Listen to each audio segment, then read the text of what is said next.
The Tennessee Volunteers on a Neyland Stadium football Saturday afternoon come running through the tee. News, Knoxville's finest sports show. It's football time in Tennessee. Sponsored by The Hill Bar and Grill in the Fort on Forest Avenue. To the checkerboards. Touchdown, Tennessee. Rock Solid Sports, the only show with a home field advantage for UT athletics. Here's tonight's host.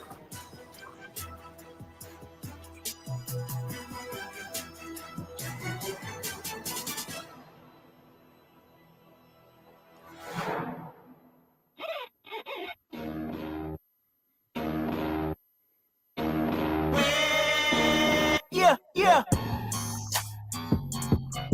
And welcome into your Friday night edition of Rock Solid Sports here on 90.3 The Rock. Thank you so much for rocking with us. I am your host for tonight, Chris Clark, filling in for Chloe Levering. And man, we have got a great cast for you tonight. We've got a lot to talk about. It is March Madness. It is one of the best times of the year, undoubtedly, as one of our guys, Keegan, might say possibly the best time of the year. Guys, I'm going to throw it to you all real quick. How is it going? Yeah, by far the best time of year, in my opinion, Chris. And man, these last, I guess, was it been 36 hours at this point? It have been crazy. Tennessee game last night was, well, we'll get into that in a minute. I want to say good, but that's tough to say. I think for me, these 2 days have been like opposites, right? Yesterday, rooting for Tennessee, kind of had to watch all the games, nervous, waiting for that last game to happen at 9:40. It was kind of a day full of nerves. Today, my other team, Michigan State, played the first game of the day, so I kind of got to watch that win, and now I'm sitting back the rest of the day. So 2 different days for me, but 2 fun days nonetheless.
It's your boy DJ Stutter Pearl, and you're listening to Knoxville's original home for hip hop, 90.3 The Rock. Yeah.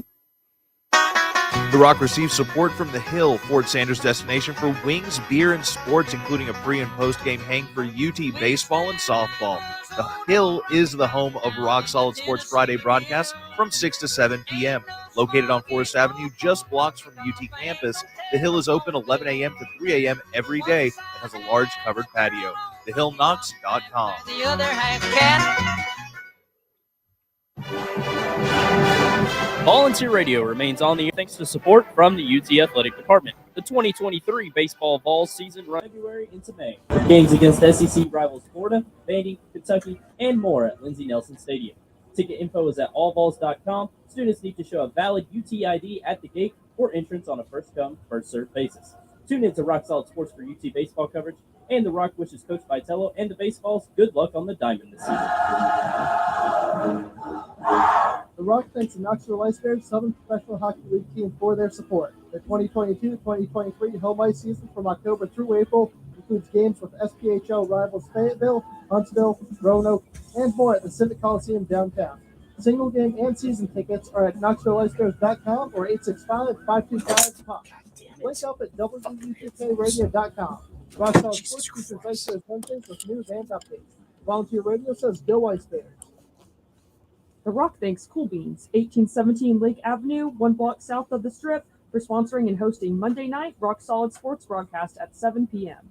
Cool Beans is the campus headquarters for food, brews, pool, shot starts, sports, and more fun. Tuesday night is team trivia night, and Thursday nights are for bingo. CoolBeansBar.com or their Facebook page for more info.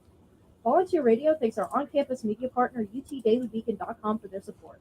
The Daily Beacon has served UT Knoxville as the official student editorially independent newspaper since 1906, featuring up-to-date campus and city news, sports and info on UT and Knoxville events, and the sign-up for the Beacon newsletter is on the website. The spring semester print issues of the Daily Beacon hit the streets Wednesdays at over 50 locations on campus, and stories are published daily at UTDailyBeacon.com. The Daily Beacon sponsors WUTK's UT News and Issues show, Rocky Top Roundup, Tuesday nights from 7 to 8 p.m. Hi, this is Fred Tacker from Little Feet. You're listening to WUTK 90.3, rocking all day and all night.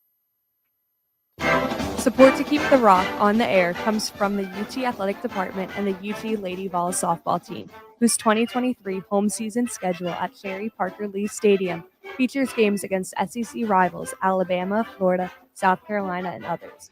Allvols.com for general public tickets, and UT students are admitted with a valid student ID while seats remain. The Rock wishes Coach Weekly and the Lady Vols softball team good luck on the diamond.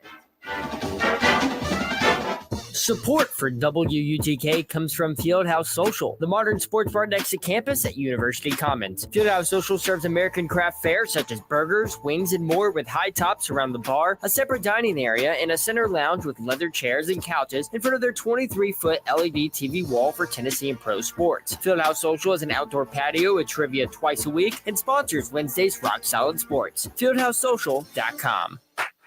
Volunteer Radio receives support from Tennessee Smokies Baseball, the AA Southern League affiliate of the Chicago Cubs, whose 2023 regular season schedule features 6-game homestands Tuesdays through Sundays at nearby Smoky Stadium in Kodak against the Chattanooga Lookouts, Mississippi Braves, Birmingham Barons, and more. WUTK's Rock Solid Sports covers Smokies Baseball all season long. SmokiesBaseball.com. Link up at WUTKRadio.com. Hey, this is Corey Glover from Living Color, and you're listening to 90.3 The Rock, UT's College of Rock.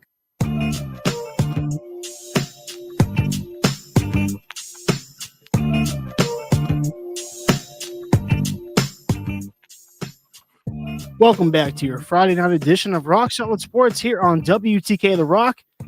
Rocketeers for 41 years. Thank you so much for tuning in tonight. And thank you so much for being patient with us through our technical difficulties. We are still trying to get that worked out, I believe. I want to try and throw it to our guys real quick, either Keegan or Sam at the Hill. Do we finally have either of you with us? Yeah, Chris, I can hear you. Can you hear me? Yes. Hi, guys.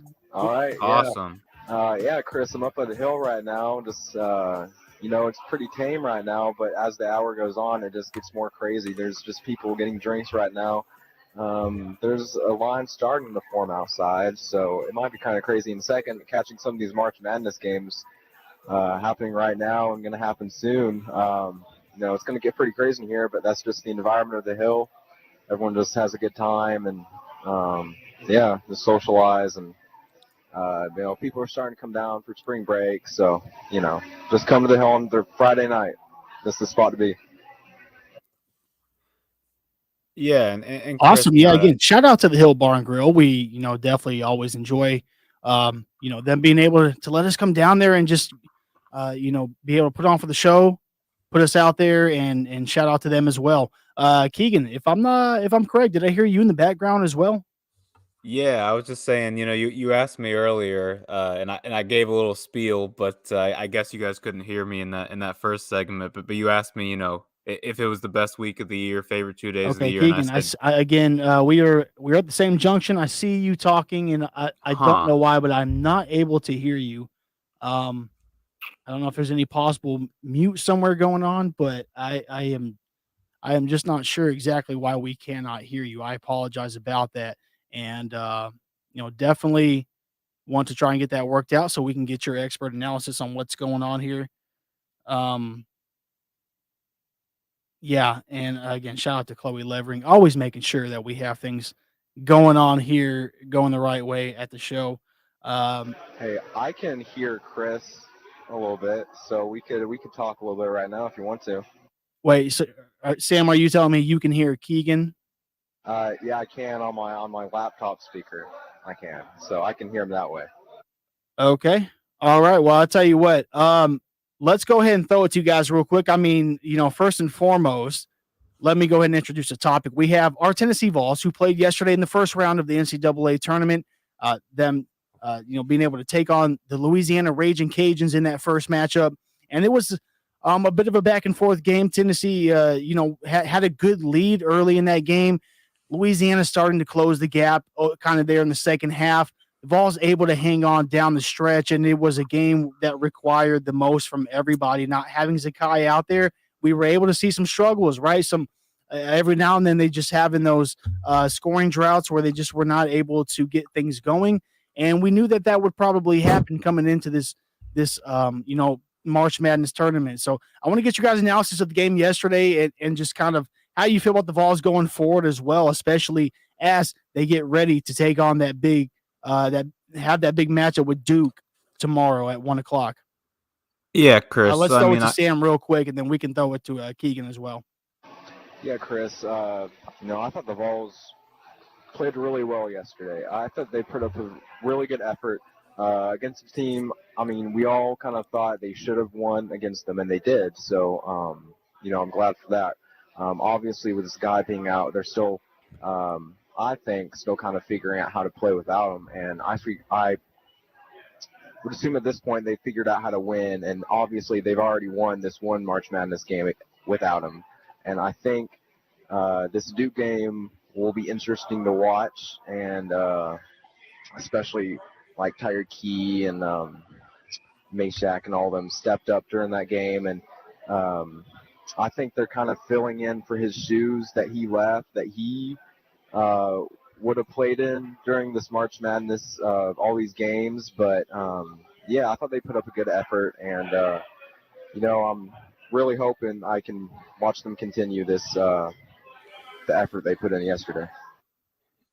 Yeah, Sam. I mean, look, to be honest with you, I'm gonna have to disagree. I wasn't super pleased yesterday. I think after we got that big 18-point lead, I was in high spirits, but this team just kind of went back to what they were doing earlier, which was turning the ball over. 18 turnovers on this game, which is horrific. And we weren't scoring. Look, we were lucky enough that Louisiana was not a team that can make threes, and is just not good offensively. So they weren't. If we played a team, a mid-major team who was a 12-13 seed who could hit threes, we would have lost this basketball game. This team struggled to find offense at times.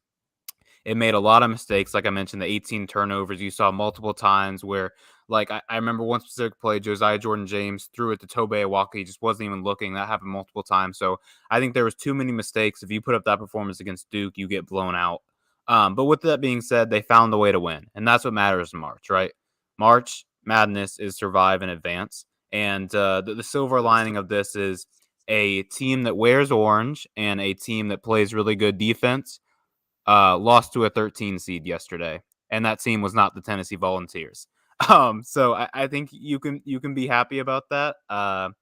But this game against Duke on Saturday, I'm definitely nervous about. Duke is playing their best basketball, just went on a great run in the ACC tournament, looked fantastic against one of the better mid-major teams in Oral Roberts with one of the better players in the country in Max Abismuth. So I'm nervous about the Duke game on Saturday. All right. And first, let me join in here and say, I finally got you, Keegan. I mean, oh my goodness. You know how this stuff goes in here. You guys have been in here before. I do. So I'm not even gonna get into it. I've got you though, and that's the important part. So awesome. And also we should also have Keithan Foster with us. Keithan, can you hear us as well? Yes, I am here. All right, welcome to the show, my man. I want to get your thoughts on that Tennessee game real quick as well before we really start to dive into Duke and the rest of what's been going on in March here. I have to agree with what was said about the turnovers. It was times where we looked very good. Like as we said earlier, the defense has always looked good. That's not something I'm concerned about. But the offense is very suspect. And if we want to beat Duke, we're gonna have to find somebody to go to, or it's gonna be a tough game. We're always gonna be able to get stops, and stops is the key to the game. As you say, defense wins championships. With that said, I would like to see us find a go-to player, whether that's Josiah, Santi, or Olivier Conwell, who is having a very good performance earlier in SEC play earlier in the year. But somebody has to step up and be confident, because it's a lot of times, as we was talking about with a walk-up, where we're just not even looking for the ball. We're just going through the system. So the defense is always going to be there. But one thing I will also add to the defense is, if we're not going to score in half court, we at least have to push the ball in transition and try to score as much as we can in fast breaks. It's a lot of times that we're strictly not scoring, but it's strictly just because we're not pushing the ball down the court.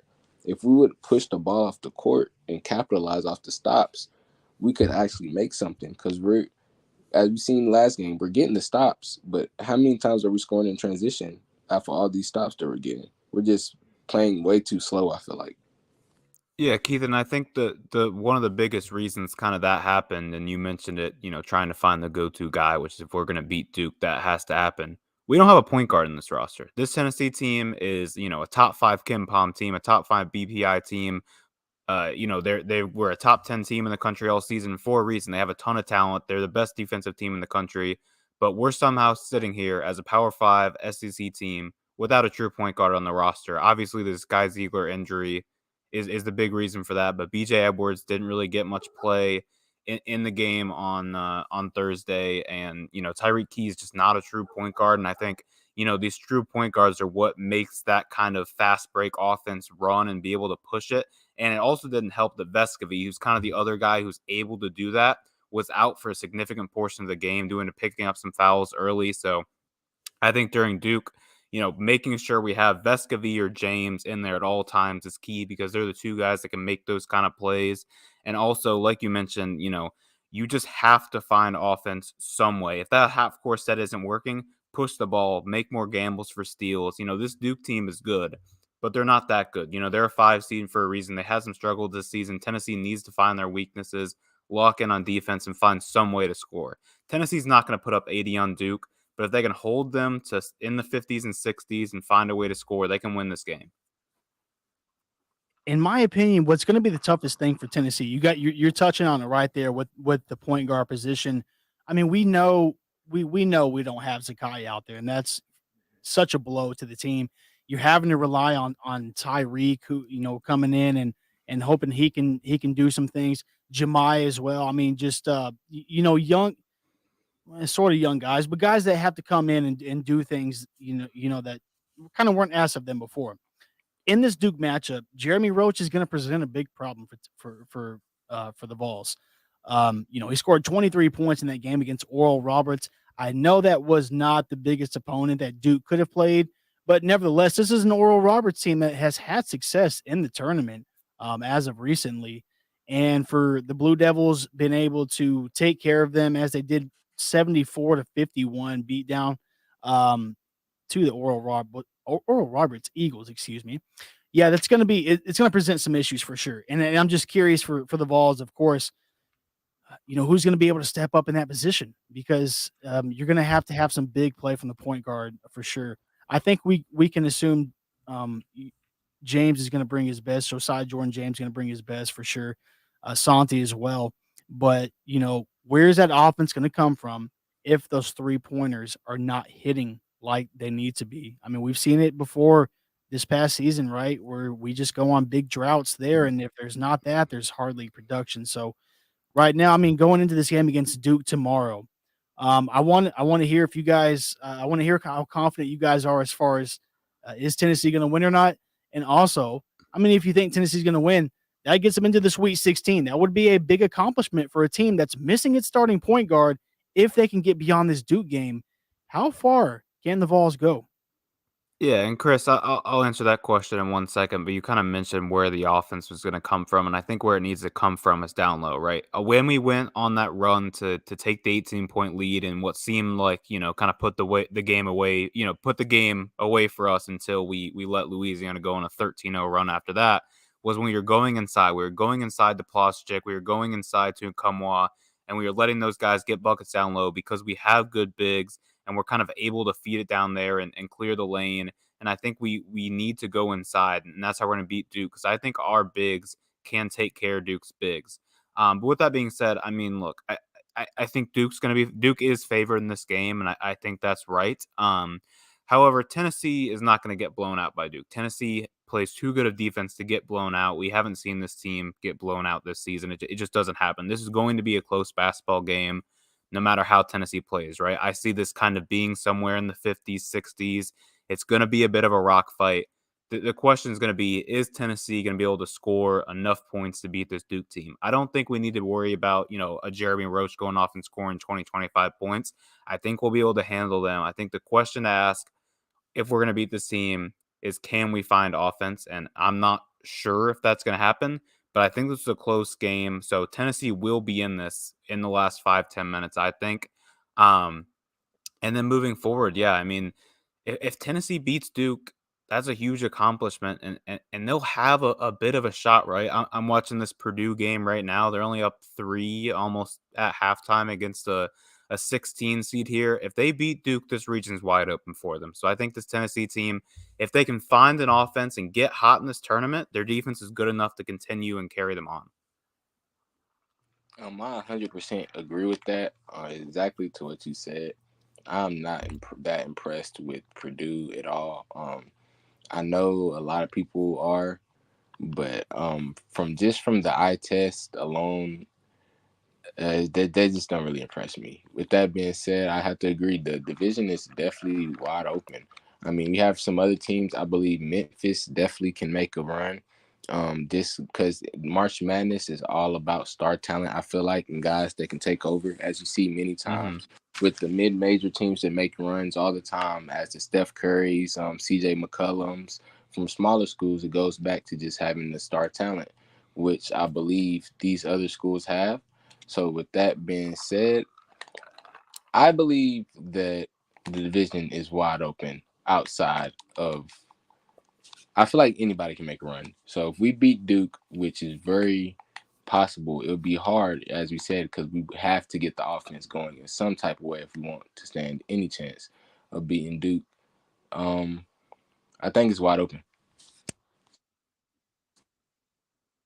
Yeah, and go ahead. Oh no, I was going to ask you guys. I always mention I felt like Plavchik is kind of the guy who was able to get going during that run, and I think kind of getting things going down low is definitely going to be big. But if you guys were to think, who's going to be the hero in this Duke game? If this Tennessee team can beat Duke, who is the guy in your mind that would be the hero in that game? I'm gonna have to go with Julian Phillips. We all know he's a 5-star for a reason. And he had a bad game yesterday too. Exactly, and he showed in spurts throughout this season exactly how talented he is. I believed earlier in the season that he would be a lottery pick, which as the season gone, it's probably dwindled as those chances have went.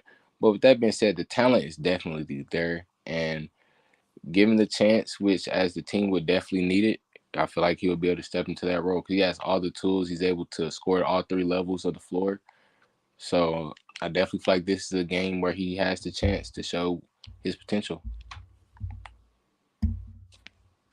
I think for me, I like that. Just real quick, Sam. I think for me, the person I'm going to choose on that end to answer your question, Keegan, is got to be in Nkamwa. And listen to me here is because I said Jeremy Roach is going to be an issue. Just our lack of a true point guard out there versus him. But where I think Tennessee could very much get hurt in this game is Filipowski. And if Nkamwa is able to put some pressure on him on the offensive end, if he's able to keep him on his toes and things like that, But especially if the possibility exists that he can get him into foul trouble, that to me could be the biggest advantage for Tennessee to sort of right the ship, if you will. Kind of balance everything out there. You're going to have one of their big people off the court. Somebody has to get in foul trouble. I think to me, Nkamwa poses enough of a threat versus Filipowski that could be a reality. So if he's able to do that, then I think Tennessee stands a very good chance, to be honest, especially as we get later into the game. You mentioned Filipowski, but I was also thinking Lively too. I mean, Duke is a big team. They're big. They're experienced and they're battle tested and worn. But Tennessee is too. And I mean, I was also going to say Kamwa, just because I feel if you can get all those guys on their toes, then something will happen. They're big. You can try a little hack shack on them. They're I honestly don't know how they shoot their free throws, but I mean, I think if you attack them and focus on them, then that's the key to the game. Duke is very much a defensive-minded team, and that's an interesting thing. We just have to make sure we can make our shots, and I mean, they're gonna get the rebounds every time, so we just have to make sure we get the shots and go through Kamwa, and I think we might be able to win this thing. Yeah, and you were talking about their bigs, and Chris mentioned kind of trying to draw fouls for us, but I think that's another big thing that I didn't mention is they have 2 7-footers on this team. So Jonas and Euros need to stay out of foul trouble because we need to have those guys. I have a feeling Jonas is going to play a lot of minutes and Euros is going to play a lot of minutes as opposed to some of these smaller lineups. Duke's not really a team you can play small ball against, so those guys are going to be big. I'm looking forward to a big Jonas game. I hope that happens. But do we want to hit some score predictions? I know there's a ton of other March Madness stuff we want to talk about. What are you guys feeling score prediction wise?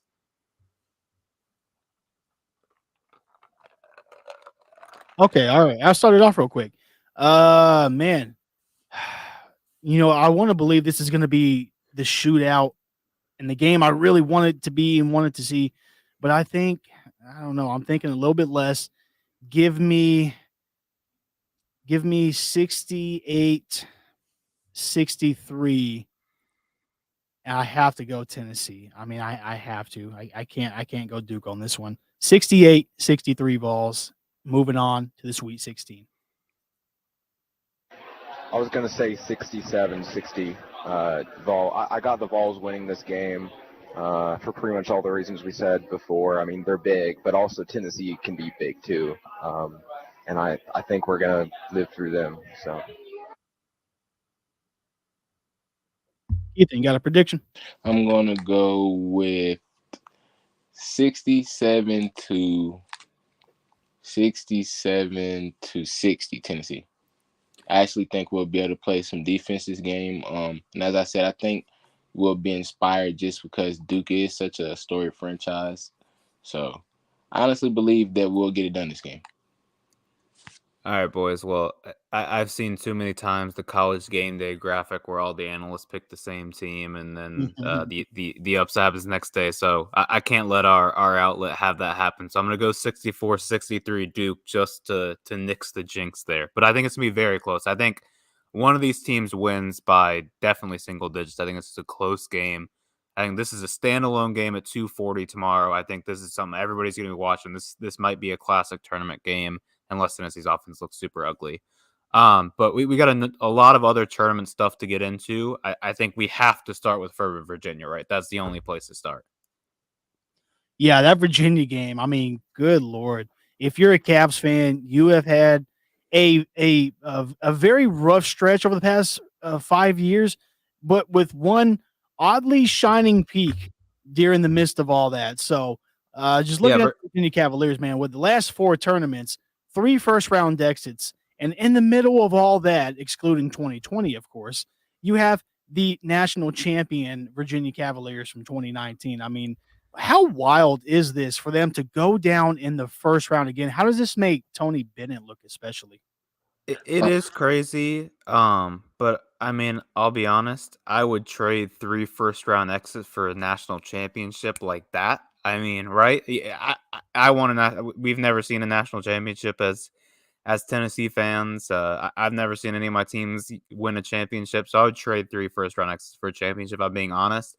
And I've been seeing this thing like, oh, if Tony Bennett hadn't won a national championship, he'd just have a bunch of early exits, whatever. But he did win a national championship. National championships aren't flukes. So I think the Tony Bennett disrespect is a little unwarranted. But yeah, man, this game was crazy. Furman fought super hard. This guy in their squad, Jalen Slauson, I believe is how you pronounce his name, is a great guy. He's a senior from the area. Is Furman basketball, and he had a big game here. They fought the whole way, but Virginia kind of had a lead the whole way. Furman gets back into it. Kihei Clark in the corner with a timeout, doesn't call it, just chucks the ball up, a huge head scratcher play. Furman obviously hits the shot at the buzzer, and then that's heartbreak for Virginia. But Furman rolling on, crazy win for them. Yeah, I honestly could not believe my eyes as I was watching the screen. I honestly am very glad that Furman won. As a guy that I know that played at Maryville goes to Furman, so I'm actually pretty excited that they won. But everything else aside, it honestly makes no sense that happened. Because as a former basketball player, I know for a fact that the coach told them that they had a timeout available. So I don't really mean to bash anyone, but yeah, I just don't understand that play. With Right, all that Keith, being and said, Kihei Clark, it's not like he's some freshman who didn't know anything better. He's a fifth-year senior who's won a national championship. He made one of the best passes in that national championship game, in that national championship run. He's been a good guy for this team for a long time. That's a horrible mistake for a fifth-year senior. yeah, like I said, I don't know. I definitely do not understand that. But with everything being said, good win from Furman, because at the end of the day, they had to force that turnover for that to happen. So they had to play defense for any of that to happen in the first place. So with that being said, it's March Madness. This is what we signed up for. I'm pretty sure that none of us have a perfect bracket in here. If you are, I would call your bluff. But with all that being said, this is March Madness, man. It was madness early on with that Furman Virginia game. And yeah, just an absolute, let's just call it what it is, a dumb mistake by a guy who should know better in that situation than to just chuck the ball away. We know that what he was thinking in that moment, hey, if I just throw this up, it runs timeout, but did not work out for them. Furman was on the happy receiving end of that. So, and what a big time shot from that guy who just, again, struggled throughout the game, as he said, but when it came down to it, he was ready and waiting for that moment. Let's move away from that game real quick. I mean, we had some other thrillers. West Virginia, Maryland was also a good one. That was I believe the first one that we saw tip off, and a very good game, back and forth. West Virginia, I mean, man, so many ties, so many lead changes, and West Virginia had a chance at the very end there. We almost saw a buzzer beater, and that one did not happen. Maryland getting the best of them. I mean, that amidst some of the other blowouts that were going on, that was probably one of the other better games that I saw early on in the day yesterday. What do you guys think about that game as we talk about some of the other matchups here? Yeah, going into this one, I liked West Virginia, right? I mean, I think the Big 12 was the best conference this year, so it's kind of high on everyone there. And Maryland was a team, obviously, Tennessee saw earlier in the season, ended up being a fairly close game, but we had a big lead on them at one point, and they kind of fell off the rails a little bit. Maryland was a team that was ranked in the top 15 in the nation at one point, but eventually fell out of the rankings. So they've kind of been a weird team this season, but they have a lot of talent, and they have a good coach, and I believe in his second year, and I think there's some good stuff going here for Maryland. Obviously, being in that 8th seed spot, believe they have Alabama in this next game, so don't know how much farther their run goes, but good win for them. And Alabama took care of business in their first game. I mean, absolute blowout over Corpus Christi. Big win for Alabama. Go ahead, Keegan. Yeah, no, I mean, I was just saying, I mean, I think Maryland and the Big Ten as a whole has just been kind of weird. Like, obviously, this was a good win that I wasn't expecting. I think it's to be interesting to see kind of how the Big Ten as a whole does in this tournament, because this was a conference where Northwestern, who's a team who ended up with a 2 seed in the conference tournament, if one game, their last game of the season, would have gone a different way, they would have been the 9 seed. So kind of most of these teams, the Big Ten, that are kind of all tournament teams, this top 9, except for Purdue, are all kind of really in weird spots where you don't know where they're at. So I think any game with a Big Ten team in it, whether that's going to be this next game with Alabama versus Maryland or the game coming up Marquette, Michigan State, watch out, because I think these Big Ten teams are either going to kind of be big booms or busts.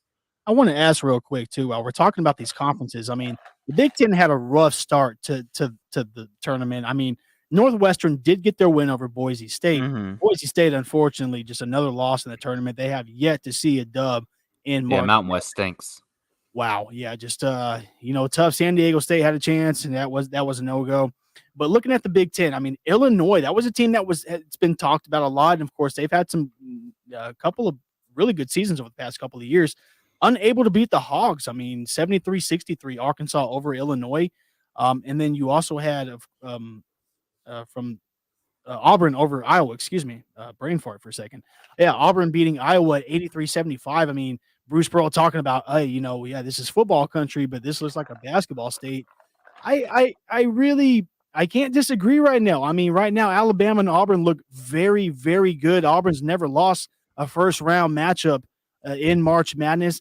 The SEC right now, I mean, is it the best conference in March Madness right now? You had 5 wins yesterday. That ties for the most wins for any conference in any single day.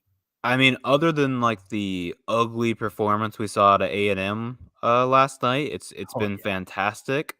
And I think Auburn, I saw this right when the bracket was released. Auburn gets a big win against Iowa, which I wasn't surprised, because Iowa lives and dies by the 3. If Iowa didn't have a good 3-point shooting night, they're dead, which is what happened. They're going to take on Houston, who had a not so great game. Houston squeaked by Northern Kentucky. Northern Kentucky very much could have won that game and got that upset. Now it's Houston versus Auburn in Birmingham, Alabama. That place will be jam-packed with Auburn fans. That's my number one seed on upset watch right there. I think Auburn is going to give Houston a heck of a fight. And yes, the SEC is doing very well in this tournament so far. I like that pick, Houston over Auburn. As a lifelong Tennessee fan, being from Knoxville, I know just how just how far Bruce Pearl team can go. And as we've seen it a couple years ago, as when I believe they got cheated out of a national championship appearance with that Final Four. But that's neither here nor there. We know what Bruce Pearl can do. His team is led by defense, and I honestly believe that on any night they can beat any team just by that mentality alone, because we know this with us, defense can take you a long way. Yeah, I got Houston winning this game, but I struggled to see or to think of who could possibly. I was weighing my options, but I couldn't, because Auburn just seems like the perfect team to go with too. So I don't really know, but I did pick Houston and go. I don't know. What do you guys say? I think Houston's a good pick. Real quick. I think that's a good pick, and especially to see them in their own hometown. I think they can easily get to the Final Four. But that being said, they did get a really tough test in that first game. So I don't know, man. Being down with Sasser, I'm sorry if I'm. Yeah, being down with him, that's going to be a big blow if he's not able to continue going forward.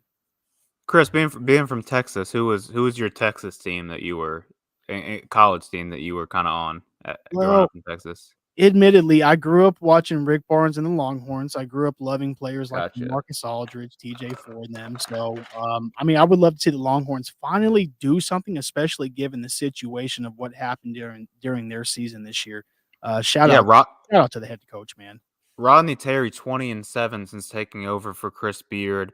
They looked a little shaky to start versus Colgate, but ended up getting a 20-point win. Texas is actually my favorite to win the national championship. I like them taking down Houston in that Elite Eight matchup. I think that's going to be a classic if that happens. But I mean, I think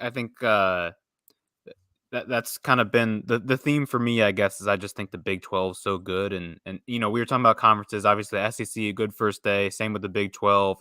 But a conference that has not had a good time so far is the Pac-12. Arizona, this was the other big upset, gets upset by Princeton. And I felt like this wasn't even as big of a March Madness moment as that Furman, because there wasn't a big shot. It didn't feel like this was some crazy upset. I watched that game from start to finish, and to me, it just felt like Princeton was flat out the better team. They're loaded with seniors. They were more experienced. I wouldn't even call that an upset. That was just Princeton being the better team on the floor, beating Arizona. That's Arizona's second loss as a 2 seed. They've now lost to 11, 12, 13, 14, and 15 seeds. A lot of struggle in the tournament for Arizona. Pac-12 only with 2 teams left. Arizona is slated to play here later tonight. UCLA did get a win, though. That was a really, really, good analysis on the Arizona game, because it just didn't have that same feel as the Furman game. But Furman, Virginia, definitely I guess just the way it ended, but also just given between Virginia and Arizona, we're talking about 2 teams. We've putting the 2 pieces together here. These are 2 teams who have not played, very well in March Madness at times, with the exception of 2019 for Virginia. I mean, you've had some really embarrassing losses on both sides for each of them. But I want to talk real quick. We're getting towards the end of our segment here. I want to hear. Well, let me provide an update real quick. We've got Farley Dickinson and Purdue. You were talking about that game, Keegan. Farley Dickinson, the number 16 seed, up by 1 point right now over Purdue, who is my predicted national champion. Ooh, bad choice, Chris. Yeah, probably. Providence, Kentucky. Wildcats up 3 points right now, 24-21, and Gonzaga, Grand Canyon kicking off. We got to throw them out there real quick. It's St. Patty's Day, which is one of my more favorite holidays. So got to shout out to the Green and shout out to Keegan's squad there, Michigan State getting a big dub over USC earlier. And everything's been pretty status quo. Not really any major upsets given, except for maybe Pitt or Iowa State. That was kind of a big one. That was a whomping. Sure. Yeah. I'm definitely didn't see that coming. Iowa State's been such a wonky back and forth team this year. You just kind of didn't know what to expect going in. I don't think I expected that out of Pitt, though, to be very honest. Real quick, who is your guys' predicted national champion? And let me know, of course, if your team has already been knocked out, who you got now? Yeah, like I said, I'm on Texas. I like the Longhorns. I feel like the Big 12 is the best conference. I feel like them or Kansas. If you're picking a national champion, it should be one of the 2. Those are good picks. I chose Alabama. The star power of Brendan Miller, and as we just seen, he doesn't even need to score, and they're still effective. So just that alone, I feel like they're just a very very good team. They can go far. Yeah, Chris, I also have Purdue going, winning the whole thing. Yeah, y'all are tripping. Yeah. Bro, I mean, I didn't know this had happened, but you never know what happens.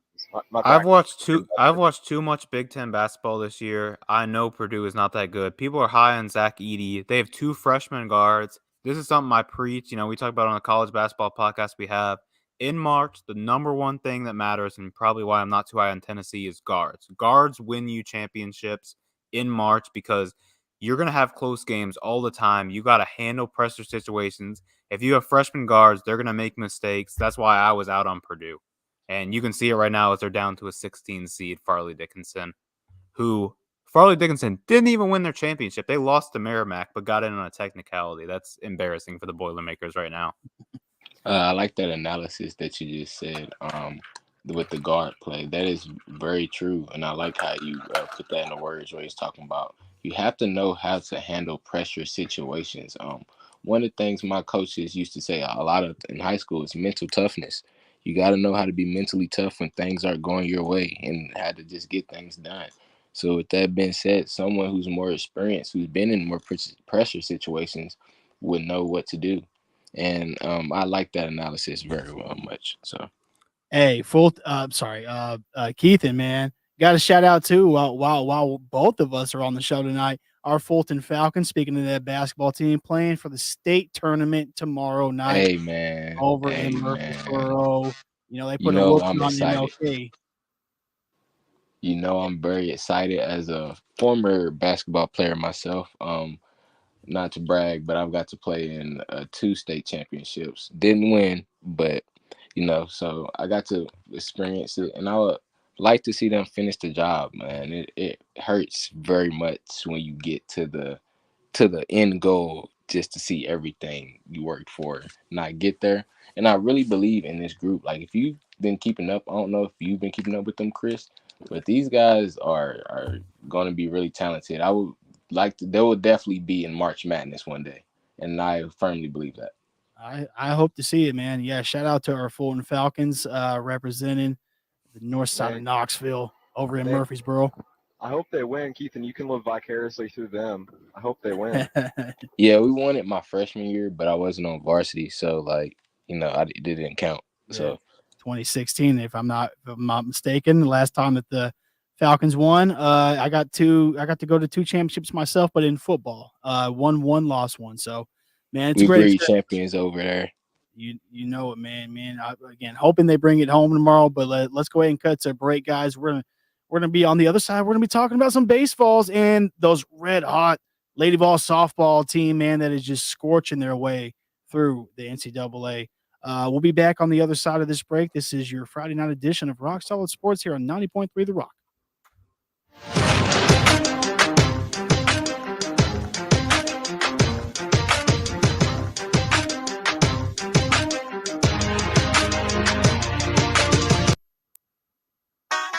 The Rock receives support from The Hill, Ford Sanders' destination for wings, beer, and sports, including a pre- and post-game hang for UT baseball and softball. The Hill is the home of Rock Solid Sports Friday broadcasts from 6 to 7 p.m. Located on Forest Avenue, just blocks from the UT campus, The Hill is open 11 a.m. to 3 a.m. every day and has a large covered patio. TheHillKnox.com. The other half can. Volunteer Radio receives support from Tennessee Smokies Baseball, the AA Southern League affiliate of the Chicago Cubs, whose 2023 regular season schedule features 6-game homestands Tuesdays through Sundays at nearby Smoky Stadium in Kodak against the Chattanooga Lookouts, Mississippi Braves, Birmingham Barons, and more. WUTK's Rock Solid Sports covers Smokies baseball all season long. SmokiesBaseball.com. Link up at WUTKRadio.com. Support for WUTK comes from Fieldhouse Social, the modern sports bar next to campus at University Commons. Fieldhouse Social serves American craft fare such as burgers, wings, and more with high tops around the bar, a separate dining area, and a center lounge with leather chairs and couches in front of their 23-foot LED TV wall for Tennessee and pro sports. Fieldhouse Social has an outdoor patio with trivia twice a week and sponsors Wednesday's Rock Solid Sports. FieldhouseSocial.com. Here you go, more negative waves. Have a little faith, baby. Have a little faith. We are Volunteer Radio. 90.3 The Rock, keeping the positive waves and cool tunes flowing since 1982. Oh, yeah. Oh, yeah.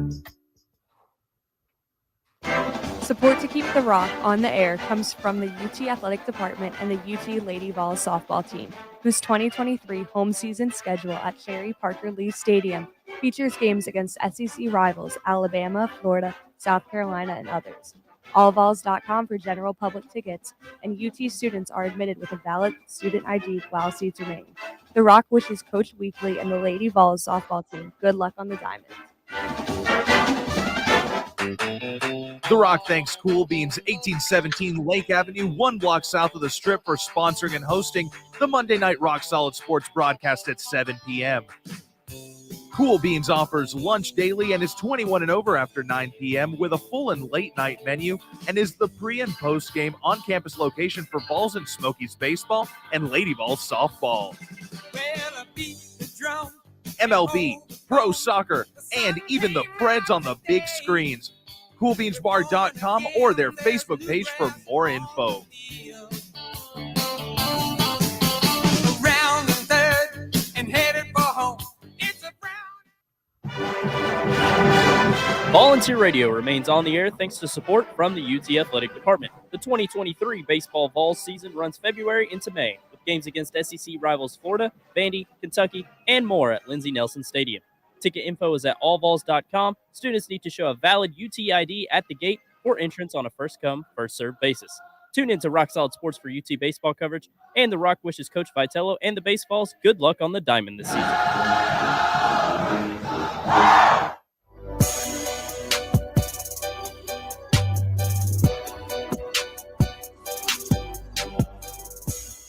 And welcome back to your Friday night edition of Rock Solid Sports here on WTK 90.3 The Rock. Thank you for rocking with us tonight, and happy St. Patty's Day once again. Again, one of my favorite holidays. I don't know why. I always love it. Shout out to Ireland, though, man, especially last year. My first year going there. Beautiful, beautiful time for St. Patrick's Day. If you ever get the chance. Welcome back. Again, this is your Friday night edition. We're going to finish off with some BaseVols talk here, talking about how the men are doing as well as our Lady Vols softball team. But first, let's throw it out to our guy, Sam Hastings. He is over there at the Hill Bar and Grill. Sam, how is it going over there tonight, my man? Chris, there's people walking in now. They're wearing green. They're having a good time. I think by the time I get out of here at 8, everyone's going to start showing up, so I can just pull right back into the school. But, yeah, there's people starting to form in a line behind me, so it's starting to gear up to be a great night down here at the Hill. Yeah, yes, sir. Yes, sir. Always a good time down there at the Hill, especially on Fridays. We know it gets live and popping. Most of you always hear it behind us as the show's going on. So I assume today's going to be no different. Everyone coming back from spring break, and I hope everyone, all you guys have had a great spring break as well. All right, let's get it cracking. We are back with some baseball talk. Again, we're talking earlier about these baseballs. They're coming off of a big win earlier in the week, a 10-0 blowout versus Lipscomb. However, going into the first game of conference play, the SEC conference opener for our Tennessee Vols, they laid an egg against Mizzou, not quite literally, but it was 9-1 walloping at the hands of the Tigers over there in Columbia, Missouri. Definitely not the way we wanted to start out, but I will say Missouri is probably a better opponent than most people think that they are. I believe they only have 3 losses so far in this young season with a 24-3 combined record. So, quick thoughts, especially on where our guys are at right now. And do you still anticipate we can take the series in Columbia? Yeah, I mean the SEC is by far the best conference in baseball, so picking up series wins on the road is going to be tough. However, I mean I think this Tennessee team is clearly one of the better teams in the country, and isn't a team that seems to lose 2 games in a row. So I think there's very much a chance this team bounces back and picks up the next 2 wins. Yeah, and certainly hope so, because for these guys, again, good win earlier in the week. Missouri's a team that can certainly get it going, but we talked about it before on this show. This is not going to be a season like those 2022 baseballs, right? I mean, that was really good baseball, but that was really awesome baseball. Let me correct myself. But that is not something that can be expected to be duplicated or replicated in any way possible. So for this team, it is going to be more of these games where, yeah, it's going to take a bit more to start to get going, and especially as you get to the conference play.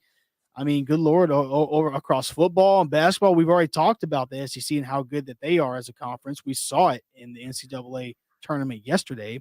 But, now here in baseball, you have so many great teams across the landscape. Certainly, teams that are going to give them probably some issues as we go, further along in the season. Definitely don't think this is any issue for the Vols right now. Don't know, Sam or Keith, and if you have any thoughts on the game either today or just kind of the Vols right now, feel free to jump in. But man, they are. I don't know. It was a tough loss today. 9-1 is a tough way to start the season. That's for sure.